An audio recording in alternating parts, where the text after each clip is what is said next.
huduma za jamii.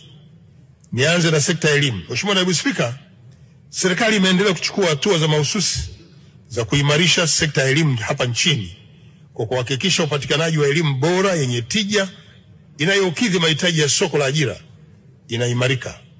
Hatua hizo ni pamoja na kuimarisha sera na mitaala, kuongeza fursa za elimu ya amali, msingi, sekondari, ualimu na elimu ya juu, pamoja na kuendeleza utafiti, matumizi ya sayansi na teknolojia kwa maendeleo ya viwanda.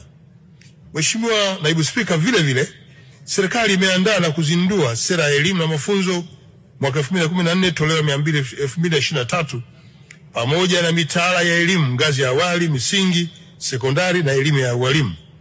Ninampongeza sana Mheshimiwa Rais kwa maono haya makubwa yenye lengo la kufanya elimu inayotolewa hapa nchini iwiane na mahitaji ya sasa ya kitaifa, kikanda na kimataifa, lakini pia kuendana na mabadiliko ya kasi ya ukuaji wa teknolojia.